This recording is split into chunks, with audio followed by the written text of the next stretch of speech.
بسم الله الرحمن الرحيم الحمد لله رب العالمين والصلاة والسلام على أشرف الأنبياء والمرسلين وعلى آله وصحبه أجمعين أما بعد۔ اس سے پہلے ہم نے طہارت حقیقیہ کے بارے میں پڑھا تھا، جو نجاست سے حاصل کی جاتی ہے اس کو طہارت محسوسہ یا طہارت حقیقیہ کہتے ہیں۔ جو محسوس نجاست سے طہارت حاصل کی جائے اس کو طہارت حقیقیہ، طہارت حسی کہتے ہیں۔ تو محسوس نجاست کون سی ہیں اور ان کو پاک کرنے کا طریقہ کیا ہے؟ انسانوں میں، حیوانات میں، دیگر اشیاء میں، ان تمام چیزوں میں آپ نے نجاست کا بیان پڑھا اور ان کی طہارت کا انداز پڑھا۔ وہ تھی سب طہارت حقیقی۔ اب اس موضوع کا، کتاب الطہارہ کا دوسرا پہلو ہمارے سامنے ہے، اسے طہارت حکمی کہتے ہیں یا طہارت معنوی کہتے ہیں، جو حدث سے حاصل کی جاتی ہے۔ اس سے پہلے آپ نے پڑھا ہے کہ حدث کی دو قسمیں، حدث اصغر اور حدث اکبر۔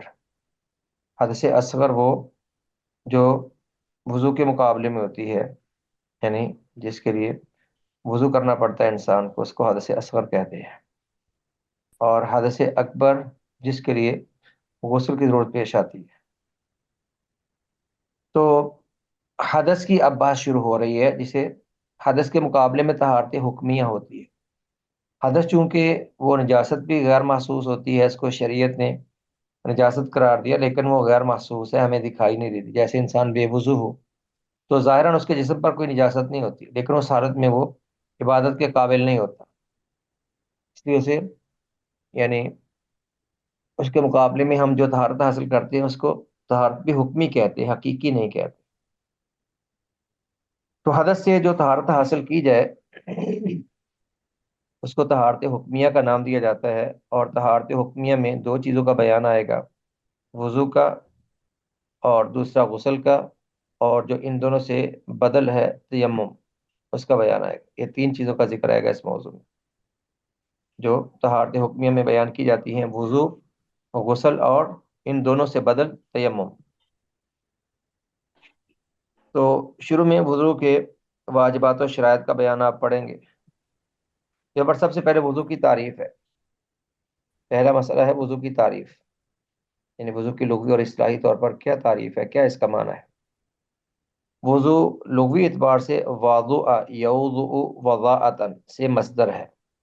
وضو آپ نحو یا صرف پڑھیں گے انشاءاللہ، پھر آپ کو ان چیزوں سے کچھ معرفت ہو جائے گی کہ عربی میں کچھ اوزان پر ابواب آتے ہیں۔ یہ باب کارما یا کرم ہے، فاعل یا فعل سے، وضوء یضوء یوضؤ اور وضاءۃ اور وضوءً، یہ اس کا مصدر ہے۔ وضو بھی مصدر آتا ہے، وضاءۃ بھی مصدر آتا ہے۔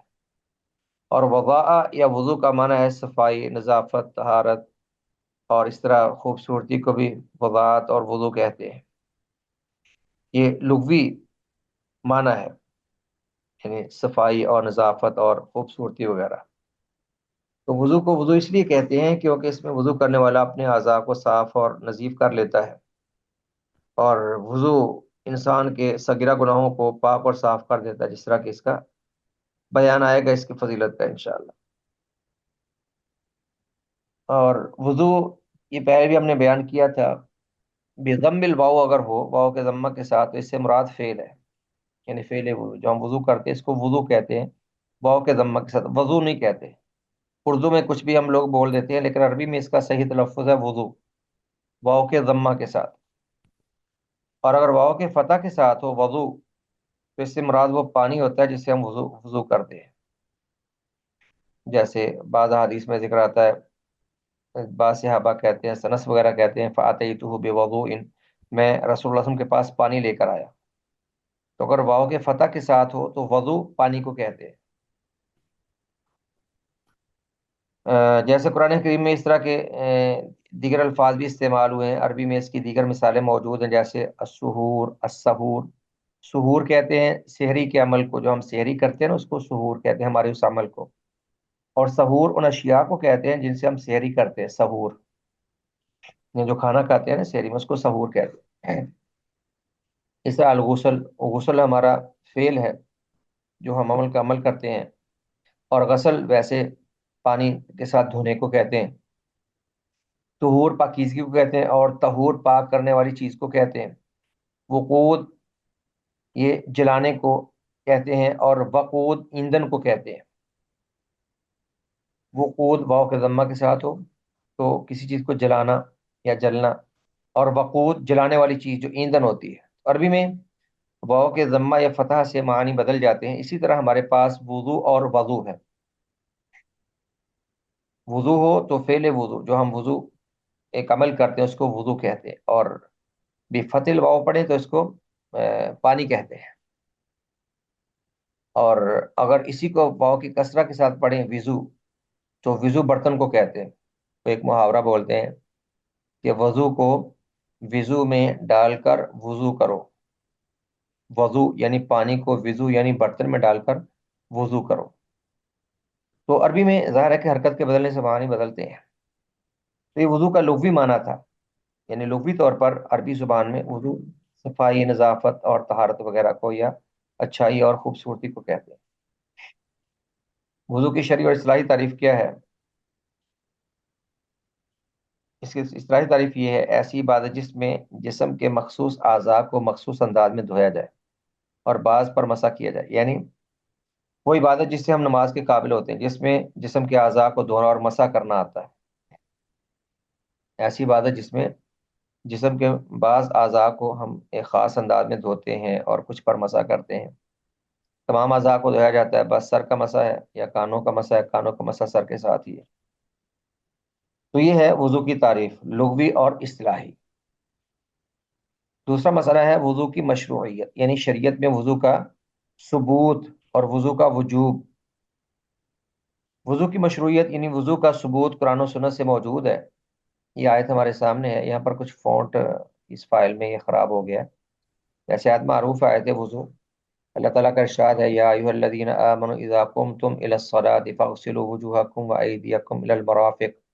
یہ سورۃ المائدہ کی آیت نمبر 6 ہے، وہاں سے آپ دیکھ سکتے ہیں۔ آیت صحیح انداز میں لکھی ہوئی ہے، فونٹ کی خرابی سے یہ یہاں پر کتابت اس کی خراب ہو گئی ہے۔ تو اس میں اللہ تعالیٰ نے وضو کے متعلق ارشاد فرمایا کہ اے ایمان والو، جب نماز کے لیے تم نے کھڑے ہونا ہو، جب نماز پڑھنی ہو، تو اپنے چہروں کو اور اپنے بازوں کو، پہلے چہروں کو دھو لو اور بازوں کو کونیے سمیت دھو لو، اور اپنے سروں کا مسح کرو، اور پھر اپنے پاؤں کو دھو لو ٹخنوں سمیت۔ یہ آیت ہے۔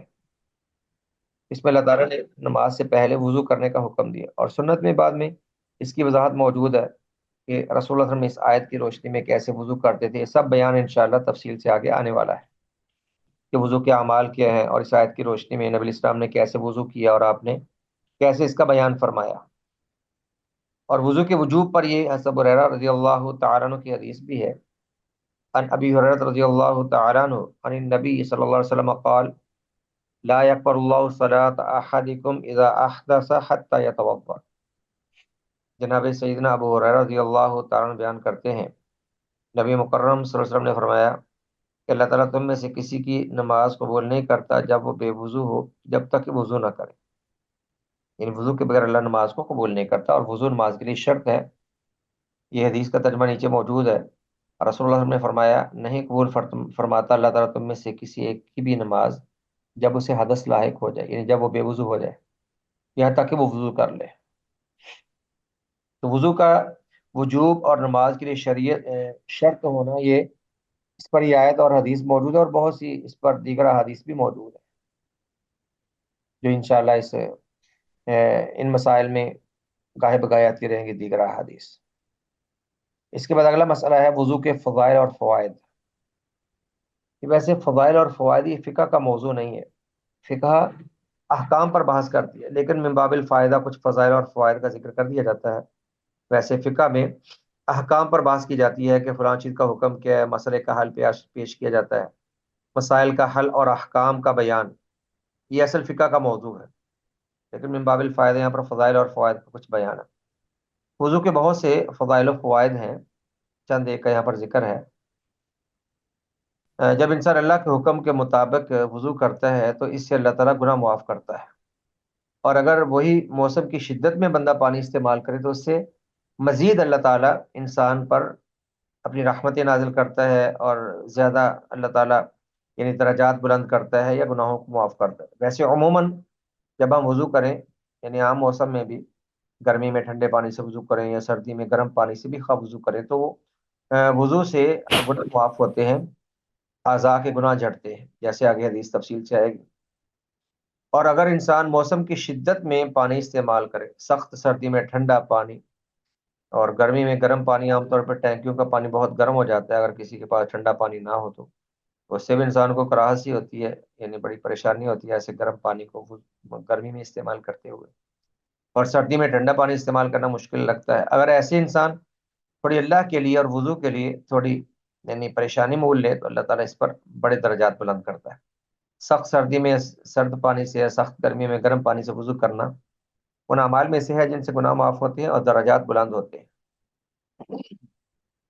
جیسے حدیث ہے ان ابی ہریرہ رضی اللہ تعالی عنہ ان رسول اللہ صلی اللہ علیہ وسلم قال الا ادلکم علی ما یمحو اللہ به الخطایا ویرفع به الدرجات۔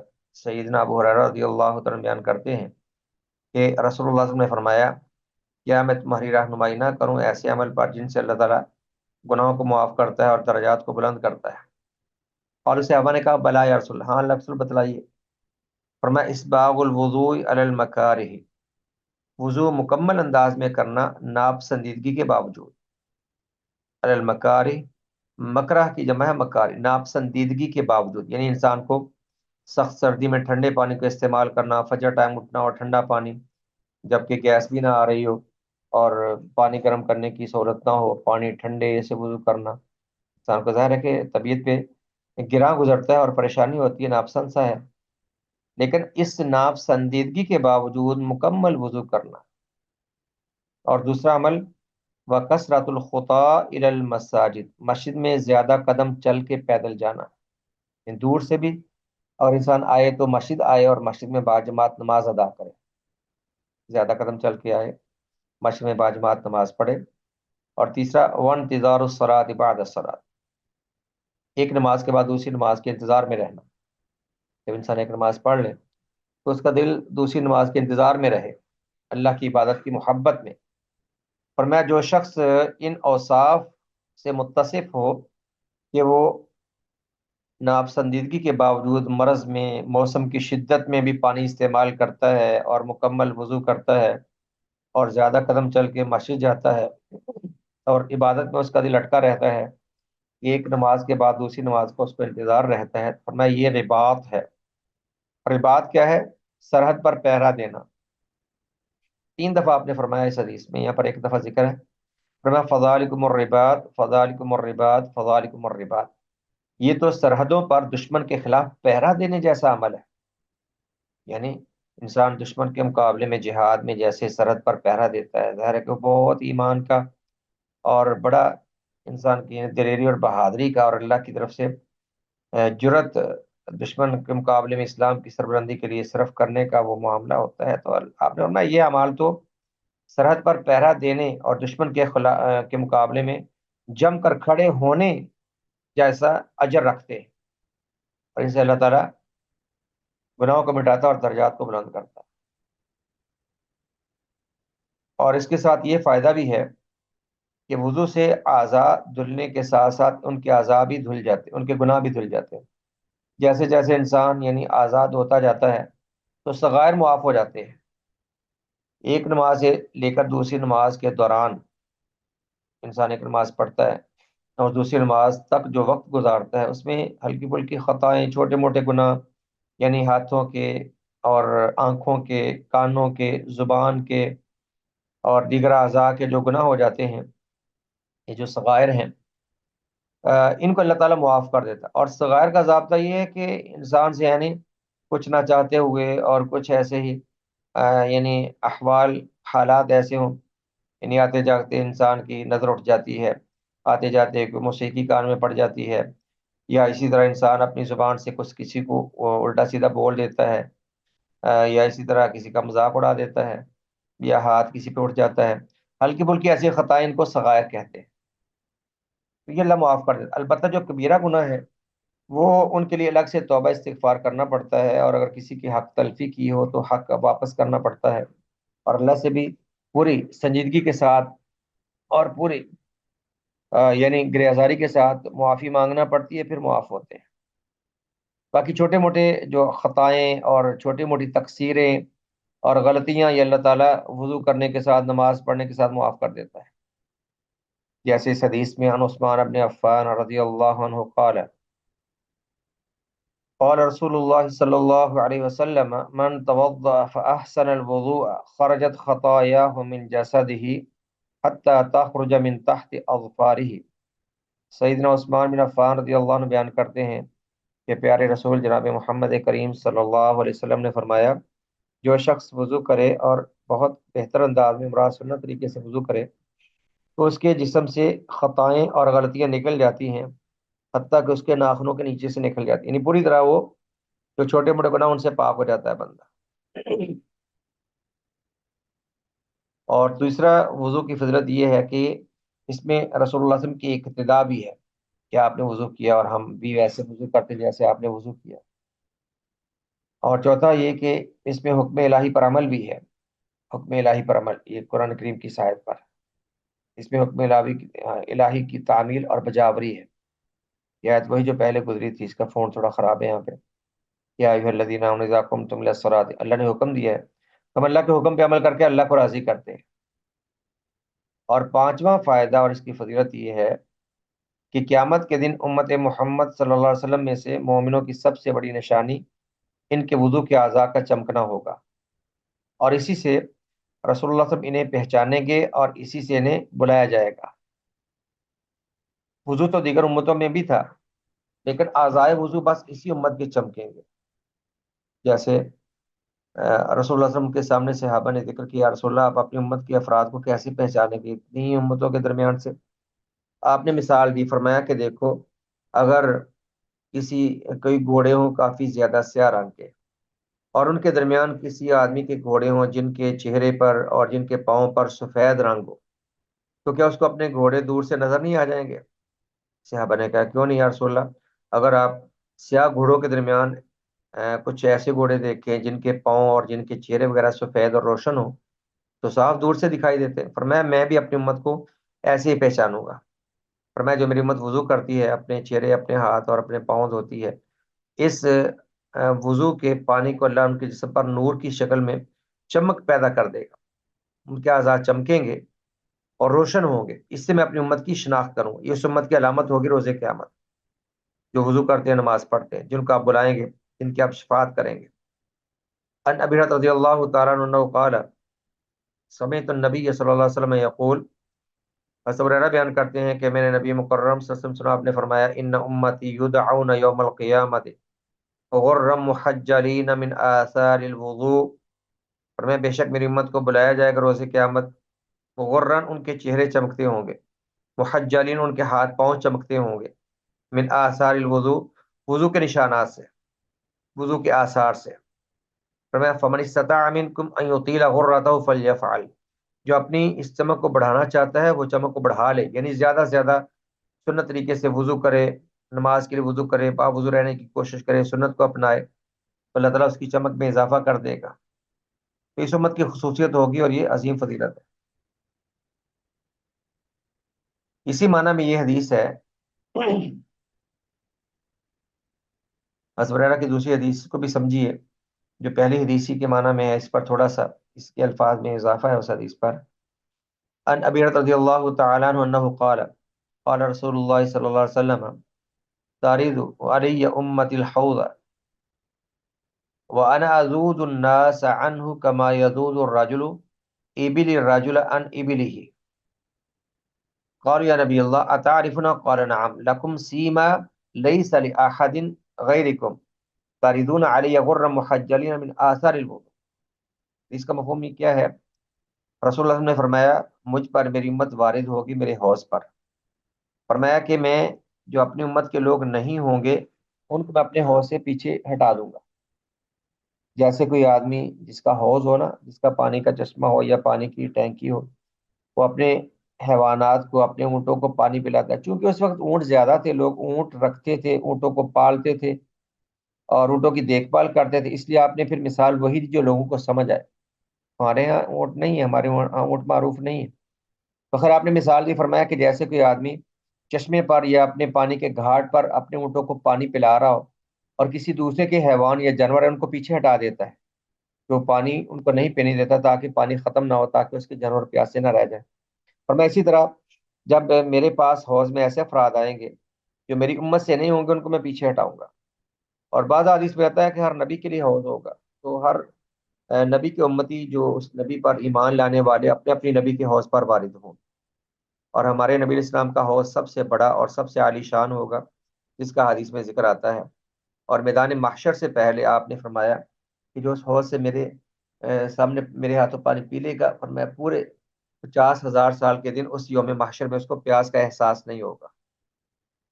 تو وہاں پہ فرمایا کہ جب دیگر لوگ آئیں گے تو میں ان کو پیچھے ہٹاؤں گا، تاکہ اپنے انبیاء کے پاس اگر وہ پانی پینے کے اہل ہے تو اپنے اپنے حوض پہ جائیں، جیسے کوئی آدمی دوسروں کے اونٹ اپنے حوض سے دور کرتا ہے۔ تو صحابہ نے کہا، یا نبی اللہ، اے اللہ کے نبی علیہ السلام، اتعارفنا، کیا آپ ہمیں پہچان لیں گے؟ آپ ہمیں کیسے پہچانیں گے ان اتنے لوگوں کے درمیان سے؟ سب لوگ تو ایک جیسے ہوتے ہیں۔ آپ نے فرمایا، نام، ہاں میں تمہیں پہچان لوں گا۔ لکم سیما، تمہاری ایسی علامت ہوگی، سیما کہتے ہیں علامت کو، تمہاری ایسی علامت ہوگی، لیست لاحد غیرکم، جو علامت تمہارے علاوہ کسی کے نہیں ہوگی۔ تاردون علیہ، تم مجھ پر میرے پاس آؤ گے، غرم محجلین، تمہارے چہرے چمکتے ہوں گے، تمہارے ہاتھ پاؤں چمکتے ہوں گے، من آثار الوضو، وضو کے نشانات سے۔ تو یہ فائدہ ہے بڑا، یعنی روز قیامت جو نبی اسلام کے شناخت کا، رسومت کی شناخت کی ایک سبب بنے گا۔ اسی طرح وضو کے بہت سی جسمانی فوائد بھی ہیں۔ 5 مرتبہ انسان جب روٹین کے ساتھ، یعنی اپنے اعضاء کو پاک صاف رکھتا ہے اور اپنی کلی بھی کرتا ہے، اور کلی کے ساتھ اگر مسواک کا بھی اہتمام کرے تو منہ صاف، چہرہ صاف، ہاتھ پاؤں صاف، اور یہی نظافت اور یہی صفائی اسلام میں مطلوب ہے، اور یہ طہارت اسلام میں فرض ہے، یعنی ہر نماز کے لیے حاصل کرنا۔ تو یہ وضو کے کچھ فوائد ہیں جن کا یہاں پر ذکر کیا گیا۔ یہ چوتھا مسئلہ ہے وضو کے مسائل میں سے، کہ وضو کرتے وقت وضو سے پہلے بسم اللہ پڑھنے کا حکم شرعی کیا ہے۔ اور میں نے آپ کو پہلے بتلائی تھی یہ بات، حکم سے مراد یہ ہوتا ہے کہ ہم یعنی فقہی طور پر اس کو کیا نام دیتے ہیں، واجب ہے کہ مستحب ہے کہ جائز ہے، یہ کیا اس کا حکم ہے۔ اصول فقہ میں آپ پڑھ لیں گے انشاءاللہ۔ احکام تکلیفیہ 5 ہوتے ہیں، یعنی وہ جن میں کسی ایک ہم حکم کا بیان کرتے ہیں، وہ 5 ہیں۔ وہ ہے واجب، مستحب اور مباح جسے جائز کہتے ہیں، اور مکروہ اور حرام۔ کسی بھی چیز کا ان 5 میں سے کوئی ایک حکم لگایا جاتا ہے، کسی چیز پر ان 5 میں سے کوئی ایک فیصلہ، یہ حکم فیصلے کے معنی میں فیصلہ صادر کیا جاتا ہے۔ تو یہاں پر وضو کا کیا حکم ہے، یعنی وضو مستحب ہے کہ واجب ہے، سوری، وضو سے پہلے بسم اللہ پڑھنے کا کیا حکم ہے، اور وضو سے پہلے بسم اللہ پڑھنا وہ واجب ہے یا مستحب، یہ مسئلہ ہمارے سامنے زیر بحث ہے۔ اس مسئلے میں فقہاء کرام کے 2 قول ہیں۔ پہلا قول کہ وضو کے وقت بسم اللہ پڑھنا واجب ہے، یعنی لازم ہے، فرض ہے، یہ حنابلہ اور ظاہریہ کا مشہور مذہب ہے، اور اس طرح حسن بصری اور امام شوکانی رحمہ اللہ کا قول ہے، یہ بسم اللہ پڑھنے کو واجب کہتے ہیں۔ ان کی دلیل یہ حدیث ہے، حضرت ہریرہ رضی اللہ عنہ کی حدیث ہے۔ حضرت ہریرہ فرماتے ہیں، انه قال قال رسول اللہ صلی اللہ علیہ وسلم، لا صلاة لمن لا وضوء له ولا وضوء لمن لم يذكر اسم اللہ۔ مفہوم کیا ہے؟ رسول اللہ صلی اللہ علیہ وسلم نے فرمایا، اس آدمی کی کوئی نماز نہیں جس کا وضو نہیں، اور اس کا وضو نہیں جس نے اس پر اللہ کا ذکر نہ کیا ہو، جس پر اللہ کا ذکر نہ کیا ہو، تو یعنی جس نے اس پر بسم اللہ نہ پڑھی ہو، اس کا کوئی وضو نہیں جس پر نے بسم اللہ نہیں پڑھی۔ یعنی اس میں سے ضعیف ہے، اس کو اکثر علماء نے ضعیف ہی قرار دیا ہے، تو حدیث ثابت نہیں ہے۔ یہاں پر انہوں نے اس کو حسن لکھا ہے، کچھ کہتے ہوں گے کہ اس کے مختلف سندوں کے ملنے سے حسن درجے کو پہنچ جاتی ہے، لیکن راجح طور پر یہ حدیث ضعیف ہے۔ اس حدیث کی روشنی میں یہ پہلا موقف ہے کہ آپ نے فرمایا اس کا کوئی وضو نہیں جو بسم اللہ نہیں پڑھتا، لا وضوء، یہ حدیث کے جو آخری الفاظ ہیں، ولا وضوء لمن لم یذکر اسم اللہ، اس شخص کا کوئی وضو نہیں جو بسم اللہ نہیں پڑھتا، لیکن حدیث ضعیف ہے۔ تو کہتے ہیں اس حدیث کے بظاہر الفاظ سے تو یہ لگتا ہے کہ بسم اللہ پڑھنا شرط ہے، کہ آپ نے فرمایا کہ جس نے بسم اللہ نہیں پڑھی اس کا کوئی وضو ہی نہیں، لیکن یہاں شرط سے وجوب کی طرف عدول اس لیے کیا، عدول سے مراد ہم نے شرط سے کی بجائے وجوب کا معنی اس لیے مراد لیا ہے کیونکہ حدیث میں کلام ہے، یعنی حدیث پر کچھ جرا ہے، کلام سے مراد اس حدیث پر کچھ جرا ہے، حدیث کو کہیں نے ایک ضعیف قرار دیا ہے۔ اور لا جب آتا ہے نا کسی چیز پر، تو لا سے پہلے وجود کی نفی ہوتی ہے، اس کے بعد صحت کی نفی، اور پھر کمال کی نفی ہوتی ہے۔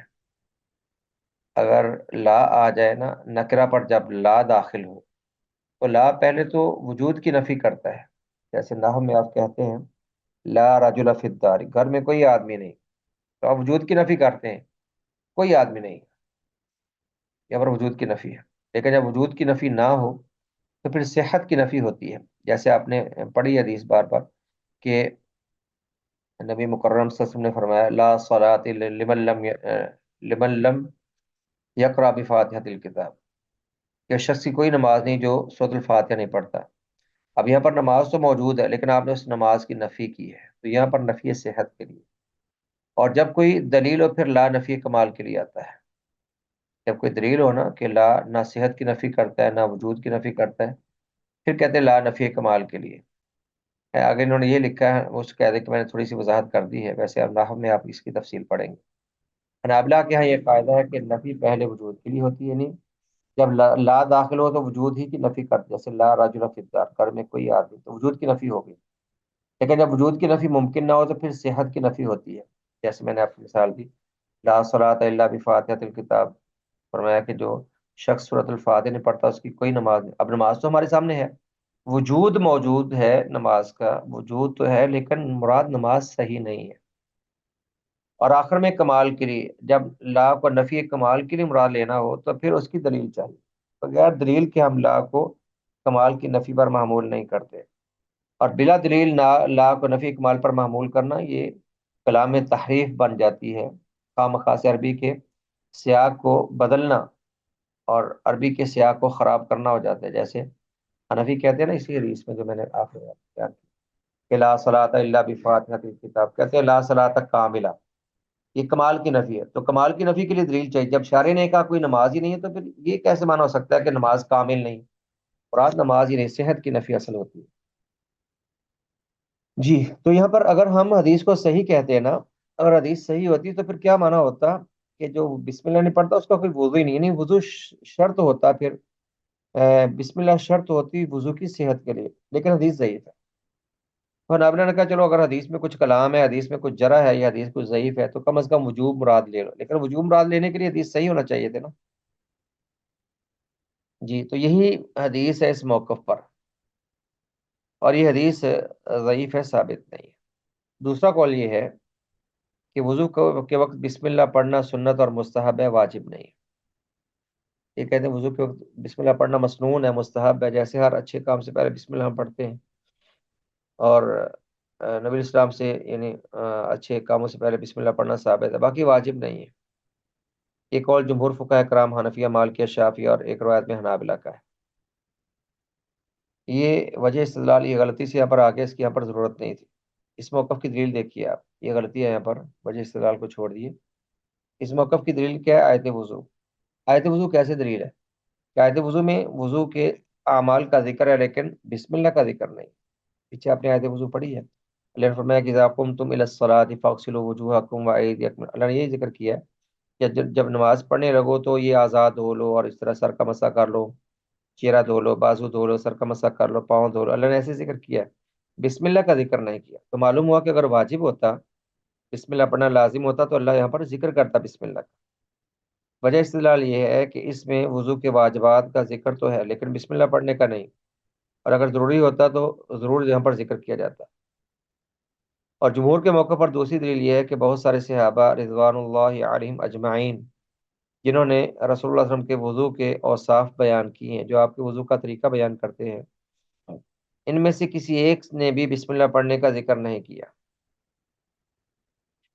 حضرت عثمان اور دیگر صحابہ کے نام آئیں گے سب کے، حضرت عثمان، حضرت علی اور بہت سے صحابہ نے نبی السلام کے وضو کا ذکر کیا، کسی نے بھی شروع میں بسم اللہ کا ذکر نہیں کیا۔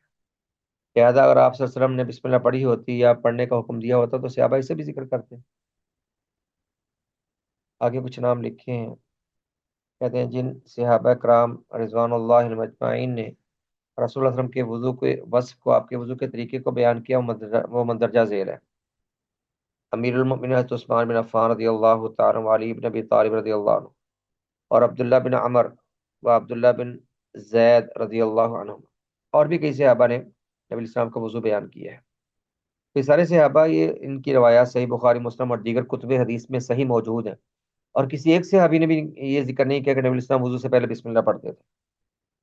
تو آپ نے اگر تواتر سے پڑھی ہوتی یا آپ نے حکم دیا ہوتا تو یہ ذکر کرتے. معلوم ہوا کہ باقی سارے اعمال انہوں نے ذکر کیا ہے کہ آپ ایسے ہاتھ دھوتے تھے، 3 دفعہ دھوتے تھے یا 1 دفعہ دھوتے تھے، اور اس طرح آپ کلی کرتے تھے اور ایسے ناک میں پانی ڈالتے تھے اور ایسے جھاڑتے تھے. ایک ایک انہوں نے یعنی جزئی کو بڑی وضاحت کے ساتھ اور پوری دقت نظری کے ساتھ بیان کی ہے، کچھ بھی چھوڑا نہیں ہے. اور یہ تو ممکن نہیں ہے کہ آپ نے بسم اللہ ہر وضو میں پڑھی اور کوئی بھی صحابی ذکر نہ کرے. باقی پہلے قول والے جو حدیث کو دلیل بناتے ہیں، جمہور نے اس کا جواب کیا دیا؟ کہتے ہیں وہ حدیث ضعیف ہے. اس حدیث کو جو پیچھے آپ نے حدیث پڑھی ہے نا، نبی صلی اللہ علیہ وسلم نے فرمایا کہ جس نے وضو نہیں کیا اس کی نماز نہیں، اور بغیر بسم اللہ کے وضو نہیں ہوتا. یہ حدیث، یہ آپ کے سامنے سبریرہ کی حدیث، اس کو ہم کہہ چکے ہیں کہ یہ حدیث ضعیف ہے. اسے جمہور نے کہا یہ حدیث ضعیف ہے. اسے امام احمد، امام بہقی، بزار اور امام نووی رحمہ اللہ سب نے ضعیف قرار دیا ہے. دوسری بات کہتے ہیں کہ اگر وہ حدیث صحیح یا حسن درجے کو پہنچ بھی جاتی ہے تو اس سے بسم اللہ پڑھنے کا وجوبی حکم ثابت نہیں ہوتا، بلکہ اس میں لا وضوء سے مراد نفی وجود نہیں بلکہ نفی کمال ہو سکتا ہے.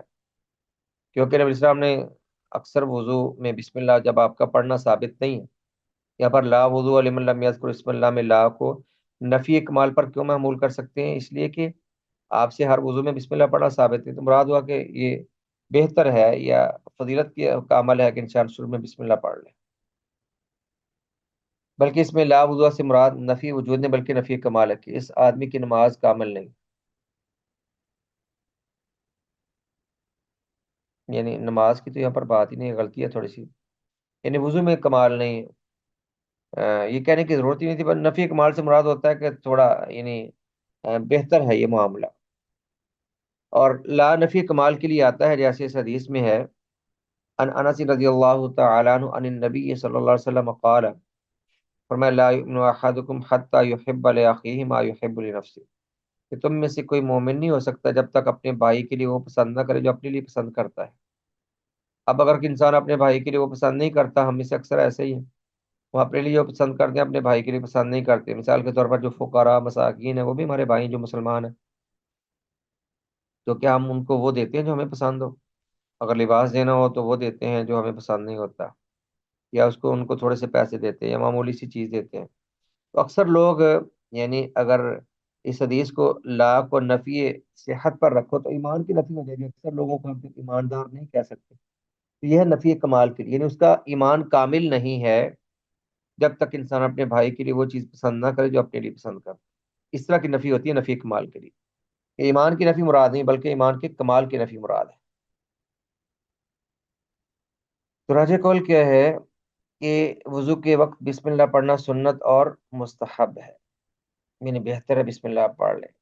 کیونکہ وضو کے متعلق وارد ہونے والی یعنی وضو کے متعلق آنے والی اکثر احادیث صحیح روایات میں، جو صحیح بخاری مسلم کی روایات ہیں، ان میں کہیں بھی بسم اللہ کا ذکر نہیں. اور جس حدیث میں ذکر ہے اس میں کلام ہونے کے سبب، یعنی اس میں جرا ہونے کے سبب، ان میں اس کے ضعیف ہونے کے سبب. حدیث میں کلام ہے، یہ اصطلاح ہوتی ہے محدثین کی، مراد حدیث پہ جرا ہے، حدیث کو ضعیف کہا گیا ہے. اس کے ضعیف ہونے کے سبب بسم اللہ کی مشروعیت تو ثابت ہو سکتی ہے. یعنی یہ تو آپ کہہ سکتے ہیں کہ کوئی بسم اللہ پڑھ لے، لیکن اس سے وجوب ثابت نہیں ہوتا. تو بلا شبہ وضو سے پہلے بسم اللہ پڑھنا واجب نہیں ہے، مستحب ہے جو پڑھ لے. اور اگر کوئی بھول جائے پھر تو کوئی مسئلہ ہی نہیں ہے. جان بوجھ کے بھی چھوڑنے پھر بھی وضو کی صحت پر کوئی اثر نہیں پڑتا. بعض لوگ واش روم میں جب وضو کرتے ہیں تو بسم اللہ پڑھنے میں ناپسند محسوس کرتے ہیں کہ واش روم میں بسم اللہ پڑھے، اس کے قریب ٹوائلٹ بھی ہے. خاص طور پہ جب انسان غسل سے پہلے وضو کرتا ہے. غسل کے بیان میں آپ پڑھیں گے کہ غسل سے پہلے وضو کرنا رسول اللہ کی سنت تھی. تو وہاں پر بسم اللہ پڑھنے کی ضرورت ہی نہیں، آپ نہ پڑھیں۔ جب آپ بے لباس ہیں اور واش روم میں ہیں تو ضرورت نہیں اللہ کا نام لینے کی، نہ بسم اللہ پڑھیں۔ اگر کسی نے پڑھنی ہے تو واش روم داخل ہونے سے پہلے پڑھ لیں، تو وضو بغیر بسم اللہ کے ہو جاتا ہے۔ اور ایسی جگہوں پر تو ویسے ہی چھوڑ دینی چاہیے، نہیں پڑھنی چاہیے جہاں پر جو نجاست کے مقامات ہیں، یہاں سے بدبو وغیرہ آتی ہے، جو یہاں پر انسان پسند نہیں کرتا، وہاں نہ پڑھے بسم اللہ۔ اس کے بعد اگلا مسئلہ ہے، پانچواں مسئلہ، وضو سے پہلے نیت کرنا۔ وضو سے پہلے نیت، اب نیت کا معاملہ آپ سمجھیں، نیت کسے کہتے ہیں؟ نیت دل کے ارادے کو کہتے ہیں، دل کے عزم کو کہتے ہیں۔ کسی بھی کام کرنے پر دل کے ارادے اور دل کے عزم کو نیت کہتے ہیں۔ اور نیت کا تعلق دل سے ہوتا ہے، زبان سے نہیں ہوتا۔ نیت دل کا عمل ہے، دل کے ارادے کا نام نیت ہے، اس زبان سے الفاظ نیت نہیں ہوتے۔ انسان اگر دل میں کچھ بھی نہ ہو اور زبان سے ایسے بڑبڑاتا رہے تو وہ نیت نہیں ہوتی۔ دل جو چھوڑتے ہیں، جو دل کا ارادہ اور عزم ہے، اس کو نیت کہتے ہیں۔ تو زبان سے نیت کے الفاظ بولنا یہ لوگوں کا عمل ہے، جیسے نماز سے پہلے کے لوگ نیت کے الفاظ بولتے ہیں، یہ بدعت ہے، لوگوں کا نیا عمل ہے جس کا شریعت سے کوئی تعلق نہیں۔ بس دل میں پوری طرح عزم ہونا چاہیے کہ میں کیا کرنے لگا ہوں، ارادہ انسان کے دل میں۔ تو وضو سے پہلے نیت کا مطلب یہ ہے کہ انسان یعنی اس نیت سے وضو کرتا ہے کہ میں رفع حدث کے لیے وضو کر رہا ہوں، یعنی اپنے حدث کو ختم کرنے کے لیے، اس حالت کو ختم کرنے کے لیے جس میں میں نماز کے قابل نہیں ہوں۔ رفع حدث سے مراد ہے کہ ہم اس حالت کا خاتمہ کرنا چاہتے ہیں جس میں ہم نماز کے قابل نہیں، اور نماز کے قابل بننا چاہتے ہیں اللہ کے حکم کے مطابق۔ یہ ہے وضو سے پہلے، رفع حدث کے لیے انسان وضو کرتا ہے۔ جب وضو کر لیا رفع حدث کے لیے، اس وضو کے ساتھ انسان چاہے نماز پڑھے، چاہے بیت اللہ کا طواف کرے، چاہے قرآن کرے پڑھے، ذکر کرے، جو مرضی کرے۔ اور نیت کے بارے میں آپ ایک بات شروع میں سمجھ لیں، یہ درمیان میں اس کا اشارتاً ذکر آئے گا، میں شروع سے پہلے صراحتاً شروع میں سمجھا دیتا ہوں۔ اعمال دو طرح کے ہوتے ہیں، ایک ہوتا ہے حکم تعبدی اور دوسرا ہوتا ہے حکم معلل۔ حکم تعبدی وہ ہوتا ہے جس کی علت ہمیں معلوم نہیں ہوتی، یعنی وہ ہم عمل کیوں کر رہے ہیں اس کی علت ہمیں معلوم نہیں ہوتی، بس اللہ کے حکم کی وجہ سے ہم اللہ کی عبادت اور اللہ کی رضا کے لیے عمل کرتے ہیں۔ جیسے اللہ کا حکم ہوا ہم ویسے عمل کر رہے ہیں، جیسے حکم تعبدی کیا، جیسے اللہ نے حکم دیا کہ نماز پڑھو، ہم نماز پڑھتے ہیں۔ اللہ کا حکم ہے کہ فجر کی 2 رکعت پڑھیں، ہم 2 رکعت ہی پڑھتے ہیں، 3 یا 4 نہیں پڑھ سکتے۔ یہ نہیں سوچ سکتے کہ فجر تو عبادت کا وقت ہے کہ 2 کی بجائے زیادہ پڑھ لیں، نہیں، ہم اپنی مرضی سے اضافہ نہیں کر سکتے۔ اللہ کا حکم بس ایسے پڑھنی اور اس انداز میں پڑھنی۔ اور پھر سجدے میں قرات کرنا ممنوع ہے۔ آپ کوئی سوچ دے کہ سجدہ تو بڑا عظیم عمل ہے، یہاں پر مجھے قرآن کی تلاوت کرنی چاہیے، اگر کوئی ایسا سوچے گا تو غلطی پر ہے، کیونکہ اللہ کے نبی نے منع فرمایا۔ یہ حکم تعبدی ہے، نماز کا طریقہ اور روزہ، یہ حکم تعبد، عبادات ساری کی ساری اللہ کی رضا میں، اللہ کے حکم کے مطابق ہم عمل کرتے ہیں، ان میں نیت کا کوئی دخل نہیں ہوتا۔ ایسے ہی وضو اور غسل کا معاملہ، یہ بھی حکم تعبدی ہے، یعنی ہمیں اس کی علت معلوم نہیں۔ اب دیکھیے نا، اگر نجاست کی وجہ سے وضو کیا جاتا ہے تو پھر نجاست کو دھو لیں بس کافی ہے، باقی نجاست کہیں اور ہے، اس کو آپ نے دھو لیا، اور اس کے بعد پھر آپ ہاتھ بھی دھوتے ہیں، کلی کرتے ہیں، ناک صاف کرتے ہیں، چہرہ دھوتے ہیں۔ جو بندہ صبح سے آفس میں بیٹھا ہے اور وہ بالکل صاف پاک ماحول میں ہے، اس کے نہ ہاتھوں پر کوئی غبار ہے، نہ چہرے پر کوئی نشان ہے، نہ اس کے پاؤں گندے ہیں، لیکن پھر بھی وضو کر کے نماز پڑھتا ہے، اللہ کا حکم ہے یہ۔ تو یہ اس کی علت ہمیں معلوم نہیں ہے، یعنی علت تو یہ ہوتی ہے نا کہ اگر نجاست جہاں پر لگی اس کو صاف کر لیں بس، لیکن ایسا نہیں ہے۔ اللہ کے حکم کے مطابق ہمیں اسی انداز میں وضو کرنا پڑتا ہے، اسے کہتے ہیں حکم تعبدی یا حکم غیر معلل، جس کی علت ہمیں معلوم نہ ہو کہ ہم اس انداز میں عمل کیوں کرتے ہیں۔ یہی غسل کا معاملہ ہے، جب ہم غسل کرتے ہیں، اب یعنی شہوت سے منی تو کہیں اور سے خارج ہوتی ہے، اس کو دھونے بس کافی ہوگا، لیکن ہم پورے جسم پر پانی بہاتے ہیں کیونکہ اللہ کا حکم ہے۔ اللہ کا حکم ہے، پورے جسم پر ہم پانی بہاتے ہیں، پورا جسم دھوتے ہیں، تب ہم جنابت سے نکلتے ہیں اور نماز کے یا عبادت کے قابل ہوتے ہیں۔ تو ایک ہوتے ہیں احکام جن کو حکم تعبدی کہتے ہیں، حکم تعبدی وہ ہے کہ جس کی علت ہمیں معلوم نہیں کہ ہم یہ کیوں کر رہے ہیں، بس اللہ کا حکم ہے، اللہ کی عبادت میں ہم عمل کرتے ہیں اللہ کی رضا میں۔ دوسرے ہوتے ہیں احکام جن کو معلل کہتے ہیں، جن کی علت معلوم ہوتی ہے، جن احکام کی علت معلوم ہو، جیسے ہم نجاست کو دھوتے ہیں، جہاں پر نجاست لگے اس کو صاف کرتے ہیں اپنی اضافت کے لیے۔ پیچھے آپ نے جو ساری بحث پڑھی ہے نجاست کو صاف کرنے کی، نجاست کو دھونے کی، نجاست سے بچنے کی، وہ سب معلل حکم کی صورت میں، یعنی ہمیں علت معلوم ہے معلوم ہے کہ ہم نے اپنے کپڑوں کو اپنے جسم کو صاف رکھنا ہے، بدبو سے بچنا ہے، نجس پانی نہیں پینا، پانی صاف پینا ہے، اور نجس چیزوں سے دور رہنا ہے، طہارت کا خیال رکھنا ہے۔ یہ انسانیت کے اصول ہیں جو شریعت نے ہمیں طہارت کے طور پر بیان کیے ہیں۔ تو جن احکام کی علت معلوم ہو ان کو حکم معلل کہتے ہیں، یا حکم معقولۃ المعنی کہتے ہیں، یا غیر تعبدی حکم کہتے ہیں۔ ان کی علت ہمیں معلوم ہے۔ اب یہ ضابطہ ہے فقہا کے ہاں کہ جو احکام تعبدی ہیں وہاں پر نیت شرط ہے، یعنی وہ احکام جن کی علت ہمیں معلوم نہیں ہے، وہ اس حکم پر عمل کرنے سے پہلے نیت کرنا شرط ہے۔ نماز سے پہلے نیت شرط ہے، روزے سے پہلے نیت شرط ہے، حج میں نیت شرط ہے، وضو میں نیت شرط ہے، غسل میں نیت شرط ہے۔ یہ تمام عبادات ہیں اور ان سب میں نیت شرط ہے۔ اگر انسان بغیر نیت کے یہ عمل سر انجام دے گا تو اس کا وہ عمل نہیں ہوگا۔ جیسے کوئی شخص، اس کی مثال یوں سمجھیے، ویسے ہی اپنی نظافت کے لیے یعنی ہاتھ دھوتا ہے، چہرہ دھوتا ہے، پاؤں دھو لیتا ہے، سر کا مسح وغیرہ یوں کر لیتا ہے اپنی طہارت اور نظافت کے لیے، تو ٹھیک ہے کر لے، لیکن اگر اس نے رفع حدث کی نیت سے وضو نہیں کیا کہ میں نماز کے قابل ہو جاؤں یا رفع حدث ہو جائے، تو وہ وضو وہ نماز کے قابل نہیں ہوگا۔ نماز کے لیے نیت کے ساتھ پھر سے وضو کرنا پڑے گا۔ اسی سے ایک مسئلہ آپ مزید سمجھیے کہ جیسے کوئی شخص اس پر غسل واجب ہو لیکن اس کو یاد نہ ہو، انسان کو احتلام ہو، اس کو صبح پتہ نہ ہو کہ مجھ پر غسل واجب ہے، انسان بھول جاتا ہے، تو ویسے اپنی روٹین کے مطابق بندہ نہا لے، صبح اٹھے اور نہا لے اپنی نظافت کے لیے، اور بعد میں اسے خیال آیا کہ مجھ پر تو غسل فرض تھا۔ اب جو اس نے پہلا غسل کیا وہ رفع جنابت کے لیے نہیں کیا، تو وہ غسل کافی نہیں، اب اس کو اس نیت سے دوبارہ غسل کرنا پڑے گا، رفع جنابت کی نیت سے، اس علم اور اس ارادے کے ساتھ دوبارہ غسل کرنا ہوگا۔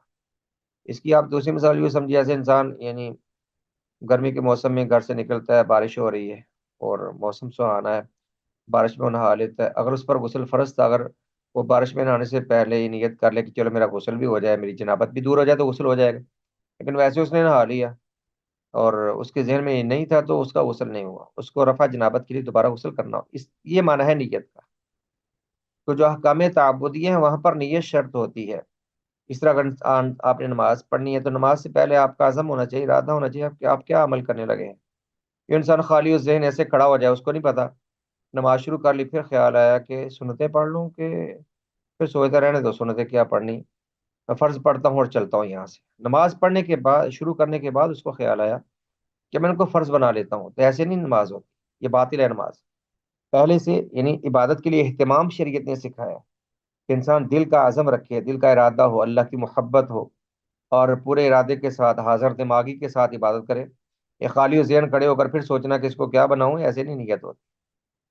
جی، تو ہر حکم تعبدی سے پہلے نیت کرنا شرط ہے، اور جو حکم معلل ہو، یعنی جہاں پر انسان اپنے فائدے میں ایک علت کے تحت عمل کرتا ہے، وہاں پر نیت کرنا شرط نہیں۔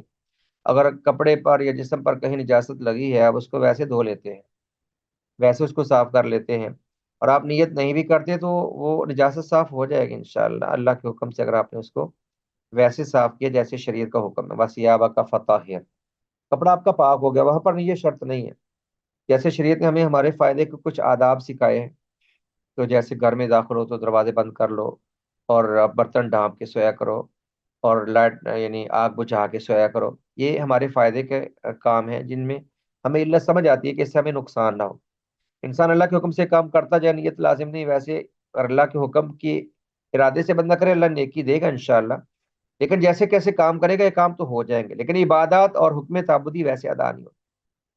اب وضو اور غسل، اب ان کے بارے میں یہ ہے کہ ان کو ہم کس کے ساتھ ملائیں؟ کیا یہ حکم تعبدی ہے، یعنی اللہ کے حکم سے ہے کہ ہم اس ترتیب سے اور انہی اعضاء کو دھوتے ہیں جن کا اللہ نے حکم دیا، یا یہ نظافت اور طہارت کے لیے؟ اس میں جمہور علماء کا موقف ہے جو راجح ہے کہ یہ دونوں، وضو ہو یا غسل، اللہ کے حکم سے، ہم اللہ کی رضا کے لیے اور اللہ کے حکم کے ساتھ یہ عمل کرتے ہیں، اور ہمیں اس کی علت معلوم نہیں ہے، ہم اللہ کے حکم کے ساتھ یہ عمل کرتے ہیں، ان کی علت معلوم نہیں کہ ہم انہی اعضاء کو کیوں دھوتے ہیں، انہی ترتیب سے کیوں دھوتے ہیں، یہ معقول اور علت اس کی سمجھ آنے والی نہیں ہے۔ تو جن جمہور نے یہ ذہن رکھا، ان کے ہاں پھر وضو اور غسل سے پہلے نیت کرنا شرط اور لازم ہے۔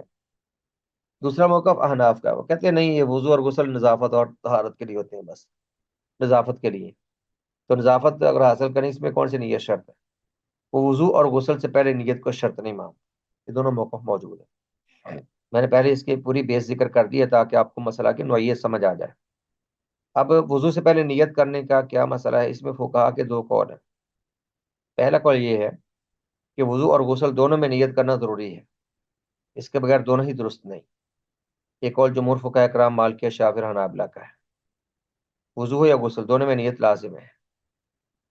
اس لیے ان کے نزدیک اگر کسی شخص پر وضو یا غسل واجب ہو جائے اور وہ اس حد سے اصغر یا اکبر سے طہارت کی نیت کیے بغیر گرمی کی وجہ سے یا ویسے نظافت کی غرض سے وضو یا غسل کر لے تو یہ اس کے لیے کافی نہیں ہوگا۔ میں نے آپ کو مثالیں دی ہیں، اور انسان غسل بھولا ہوا ہو یا یاد بھی ہو لیکن وہ رفع جنابت کی نیت سے غسل نہیں کرتا تو وہ غسل کفایت نہیں کرے گا، اور ویسے ہاتھ پاؤں چہرہ وغیرہ دھو لے وضو کی طرح اور رفع حدث کی نیت نہ ہو تو وضو نہیں ہوگا۔ اب وضو اور غسل کے لیے نیت شرط ہے، اس کی دلیل کیا ہے؟ یہ قرآن کریم کی آیت ارشاد بار تعالیٰ ہے، سورہ بینہ کی آیت نمبر 5 ہے۔ یہ بھی فون اس کا تھوڑا خراب ہے۔ وما امروا الا ليعبدوا الله مخلصین له الدین، اللہ نے فرمایا کہ ان کو نہیں حکم دیا گیا مگر یہی کہ وہ اللہ کی عبادت کرے مخلص ہو کر، جیسے اللہ کا حکم ہے اس کی رضا کے لیے مخلص ہو کر اللہ کی عبادت کرے۔ تو اخلاص کے لیے نیت شرط ہے۔ اللہ نے اخلاص کا ذکر کی نہیں، پختہ عزم اور نیت کے ساتھ اللہ نے اپنی عبادت کا حکم دیا، اور وضو بھی اللہ کی عبادت ہے۔ تو وجہ استدلال کہ وضو ایک عبادت ہے اور عبادات میں عبارت نہیں بلکہ عبادت ہے اور عبادات میں نیت شرط ہے۔ دوسری کی دلیل وہ آیت وضو ہے کہ اللہ نے حکم دیا وضو کرنے کا نا، اذا قمتم الى الصلاۃ فاغسلوا وجوہکم وایدیکم الى المرافق، اللہ نے حکم دیا، اللہ کے حکم کے مطابق ہم اس انداز میں وضو کرتے ہیں، وگرنہ ہمیں کیا علم تھا؟ ہمیں اگر ہم اپنی مرضی سے کرتے تو ہم تو بس نجاست کو دھو لیتے اور نماز پڑھ لیتے۔ اس ترتیب میں ان اعضاء کو دھونے کی کیا ضرورت تھی؟ جیسے میں نے ذکر کیا کہ جو انسان بالکل صاف ستھرے ماحول میں بیٹھا ہے، صبح نہا دھو کے آیا، اسے زور کی نماز پڑھنی ہے تو اس کو ہم کیوں حکم دیتے ہیں؟ اگر نظافت ہی مقصود تھی، نظافت تو پہلے سے موجود ہے، تو محض نظافت نہیں بلکہ اللہ کے حکم کی بجاوری مقصود ہے۔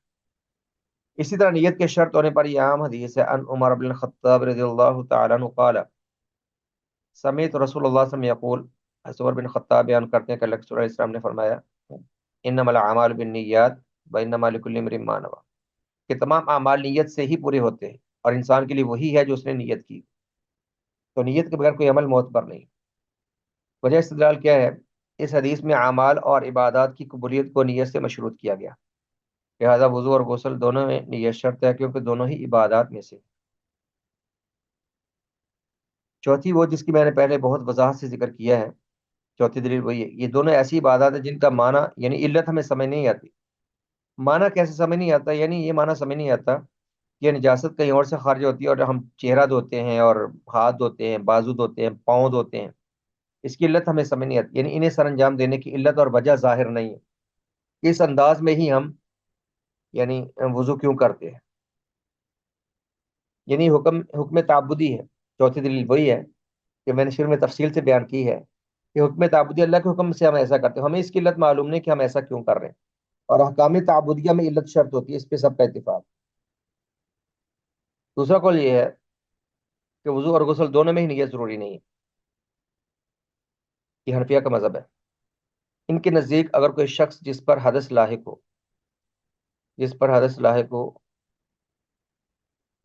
لاحق ہونے سے وضو یا غسل واجب ہو چکا تھا، یعنی وہ شخص جس پر حدث لاحق ہونے سے یعنی اس کا وضو ٹوٹ گیا، یا جس پر حدث اکبر کی وجہ سے غسل واجب ہو گیا، وہ اس حدث کو زائل کرنے کا ارادہ کیے بغیر اگر ایسے ہی غسل کر لیتا ہے، وضو کر لیتا ہے، تو اسے کافی ہو جائے گا۔ اور ان کی دلیل وہی ہے جو میں نے ذکر، وہ کہتے ہیں وضو اور غسل نظافت ہیں بس۔ ان کی دلیل عقلی ہے، کہتے ہیں کہ وضو اور غسل ایک معقولۃ المعنی، یعنی ایک معقول، المعنی عربی میں علت کو کہتے ہیں، ایک معقول علت جس کی علت سمجھ آتی ہو، یہ ایک معقول یعنی اس عبادت کی علت سمجھ آتی ہے، لہذا اس میں نیت شرط نہیں، کیونکہ ایسی عبادات وسیلہ ہوتی ہیں بڑی غیر معقولۃ المعنی عبادت کے سر انجام دینے میں، کہتے ہیں بس ایک اس کی علت سمجھ آتی ہے نظافت اور طہارت، اور یہ بڑی عبادت نماز کے سر انجام دینے کے لیے بس ایک وسیلہ اور ذریعہ ہے۔ اس کی مثال دیکھو کیا دی میں نے، کہتے ہیں جیسے آپ مسجد میں نماز کی غرض سے جانے کے لیے کسی سواری پر سوار ہوتے ہیں، اس میں نیت نہیں کرتے کیونکہ سواری تو صرف وسیلہ ہے عبادت کی جگہ تک پہنچنے کا، اسی طرح وضو وسیلہ ہے نماز تک پہنچنے کا۔ تو ایسے ہی اٹکل پچو ہے، ایسے عقلی سی توجیہ ہے، جبکہ جمہور علماء کا موقع بالکل راجح ہے، اس کی دلیل بھی بالکل واضح ہے کہ وضو ایسی عبادت ہے جو یعنی حکم تعبدی اللہ کے حکم کے ساتھ ہم کرتے، اگر اللہ حکم نہ دیتا تو ہمیں کیسے علم ہوتا کہ یعنی ہم نجاست کو تو زائل پہلے کر چکے ہیں، اور چہرہ دھو رہے ہیں، بازو دھو رہے ہیں، اور پاؤں دھو رہے ہیں، یہ کس طرح سے دھو رہے ہیں؟ اس لیے یہاں پر پہلا موقف ہی راجع ہے کہ وضو یا غسل دونوں میں ہی نیت شرط ہے، اور نیت کے بغیر کوئی بھی عبادت جو یعنی حکم تعبدی سے تعلق رکھتی ہو وہ قابل قبول نہیں ہوتی۔ واللہ اعلم۔ یہ آپ نے دو مسئلے پڑھے حقیقت میں، ایک وضو سے پہلے نیت کرنے کا مسئلہ، اور دوسرا وضو سے پہلے بسم اللہ پڑھنے کا مسئلہ۔ اور اس سے پہلے جو تھا وہ، اس سے پہلے جو آپ نے پڑھا وہ یعنی وضو کی فضیلت تھی یا وضو کے فوائد تھے، اور وضو کا لغوی اور شرعی مفہوم تھا جو آپ نے شروع میں پڑھا، یا وضو کے شرعن ثابت یا واجب ہونے کا بیان۔ یہ تو آپ کا درس جو میں نے تعلیقات اور اضافوں کے ساتھ آپ کے سامنے بیان کر دیا۔ ٹھیک ہے، فی امان اللہ، السلام علیکم ورحمۃ اللہ وبرکاتہ۔